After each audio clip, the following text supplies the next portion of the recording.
so we're going to talk about this next week. Today we need to talk about the Trials of Apollo. I am so excited for this book, and I know I'm really late because he announced it back in October, and it's December now. But, hey, I stretch things out, so I post things late so that we can all still obsess over things. But besides that, let's talk about the Trials of Apollo. Now, I really like this idea, especially because I just finished a mythology class, and on the day we were supposed to talk about Apollo and Hermes, a 2-hour class, half the class Apollo, half the class Hermes, we ended up talking about Apollo for an hour and a half. Yeah, no wonder why he has a big head. He's actually considered the most powerful Greek god of the 12 Olympians, at least. And I find that interesting because he's the one who keeps getting rendered mortal over and over and over again. Now for the 3rd time in the Trials of Apollo. Now, I'm just going to tell you guys like what I think will happen, what I want to happen, not too much what I don't want to happen, because I'm pretty okay with everything. Well, there's nothing that he can repeat, because yeah, he can repeat some fun things, but we don't know what's going to happen, so saying that, oh, Rick Riordan is just going to repeat everything is kind of not true, because we can't predict what's going to happen. So, let's get going. First of all, oh my gods. Having all the 7 come back, I think that was my problem with the Blood of Olympus, because I was like, ugh, I don't know what's going to happen. I want some closure, because Leo was left, that whole Leo thing was left open, and of course the Apollo thing was left open. Solangelo wasn't official. I need my Solangelo to be official, and okay, I need to know all these things. All these loose ends weren't exactly tied up too well. The whole glaring thing of the Romans, I was wondering, so I hope that's addressed in this as well. And what I'm expecting from this, so first let's just go through the characters. I want to see Frank as Praetor. I really want to see Frank as Praetor of Rome. I want to see more Frazzle. I want to see more Jason and Piper. Do they even have a ship name? Like, Jacer or Pipeson? That'd be their first names. But besides that, I don't even know if they have a name. I want to see some more Perciveth, of course. Although, I'll get to my timeline and how one of those questions could actually apply. I touched on this in my timeline video. But later, and I need to see Solangelo. I'm going to fangirl so hard when I see Solangelo together. I need to see my Solangelo together, especially because since this is called the Trials of Apollo, I want to see Apollo interact with his kids. And some of his kids are actually going to seem to be older than him, so that might be a little awkward.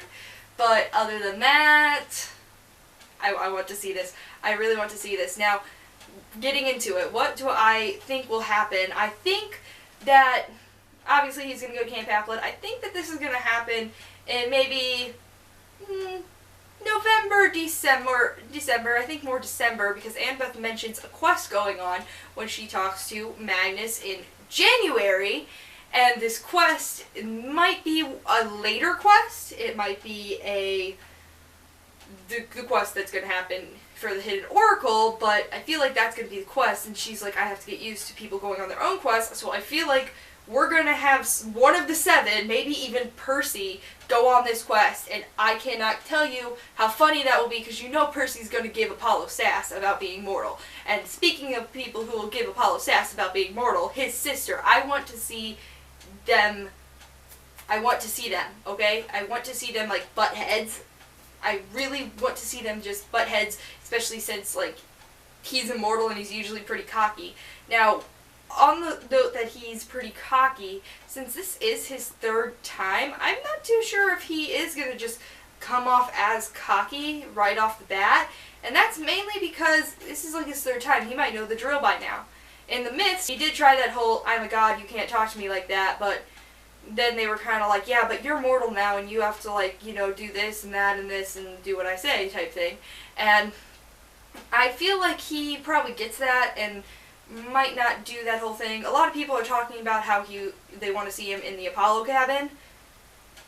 Technically, he's the son of Zeus, so he might be bunking with Jason in the Zeus cabin here, because technically he's the son of Zeus, which brings up my question, if he is rendered mortal, is that mortal, or demigod because he's still Zeus's kid. He's still Zeus's son, so does he have some of Zeus's powers? Also, does he still have his skills? Because I know he doesn't have his powers, but does he still have his skills? With, you know, with medicine, with archery. Does he still... I'm not saying poetry, because we've all heard his haikus. We have heard his haikus. And every chapter name is going to be a bad haiku. Ugh, I love poetry. I don't want to see bad haikus. Even though I could probably make up some bad haikus right now, but not poetry. But medicine and archery, are we going to see some more of that? Since those are skills and not necessarily, like, godly aspects. Also, let's see, people I think would help. Oh, Leo and Calypso better come back, by the way.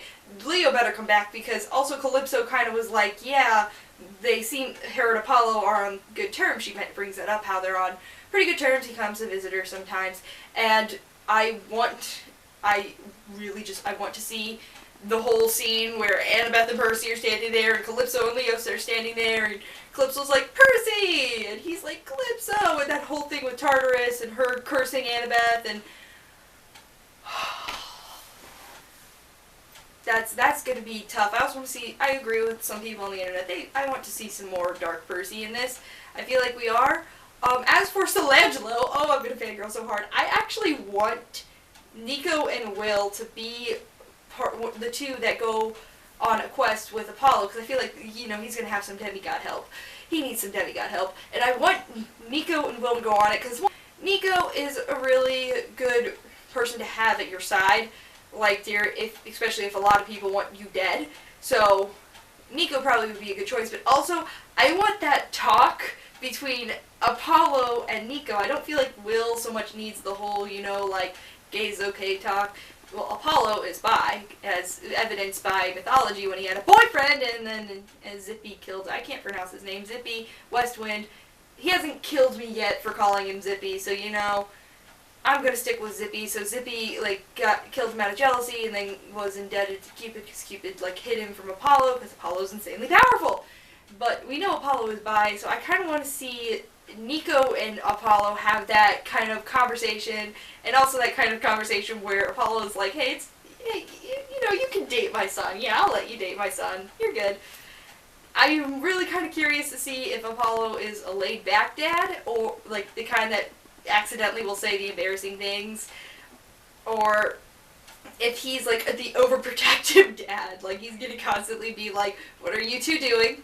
If you two are making out over there, I'm gonna walk over there and embarrass you. I don't know if he's that kind of a dad, but we're gonna see because he's gonna go to Camp Half-Blood. I also am curious to see if he's going to actually say he's Apollo right away. It seems like he might, but at the same time, since he's been through this before, he might not. He doesn't really know what's going on. Mortals, demigod, and definitely probably some demigods. There are people, there are monsters, there are gods, maybe even some demigods who don't like him and have a grudge against him and want to see him dead. So I don't know if he's going to just be walking around like, yeah, I'm Apollo. Probably not, because that'd be really dumb of him. So besides all of that, yeah, I don't really think of anything that I don't want to see, honestly. A lot of people are like, oh, you better not be sassy. Well, we already know how Apollo is. He's more on the arrogant side. But I'm curious to see how he will be as a teenager, especially since some of his kids are most likely going to be older than him. So this should be good. This is going to be hilarious. And I think the reason that I am anticipating this book more than I did Magnus Chase is because I'm excited to return to this world, get a bit of closure, enough that I don't feel like everything's left up in the air, but like Magnus Chase, it was a new series. This is a new series, but in old world, and really the fact that we are at book 14 now, I believe. Yeah, Magnus made it 14, and in the same world, and we're still fascinated with it, and we're still going with it. We know that we're going to expect some surprises from him. And finally, before I go, I want to bring up one other thing, and that is Apollo's point of view. I know it's going to be from his point of view, and we know about the Egyptians, the Greeks, the Romans, and the Norse. Most likely he does too. He was turned mortal. He still knows he was a god. He still knows he is trying to get back to being a god. So he, in mind, is a god, just not in body, supposedly, I guess is a good way to say it. But the point is that he is going to know about the Egyptians and the Norse specifically. And I feel like they might need to go get some Egyptian help, or maybe someone's going to suggest, passing through Boston, and he'll be like, no, let's not do that. That's going to just create a lot of problems. Let's just avoid Boston altogether. I feel like we might do that. So I feel like he might do that. So this is going to be a very interesting series, and I want to know if he's going to make any references, or maybe some of his quests will have to be for the other ones. And I do think Rick Riordan is building up to something. This is going to be a 5-book series. I feel like he's building up to a Ragnarok type thing where everyone's just going to clash. I really feel like this is coming. It's going to happen. So let's hope that it does, because I'm excited to see all these things finally cross over. So that's it for now, and, well, I'll see you when we actually talk about Magnus Chase next time. Yeah, I'm just making you wait and wait for Magnus Chase so we can talk about it. So, well, yeah, but I had to talk about the Trials of Apollo now, didn't I? I had to do that first. But, thanks for watching. Bye!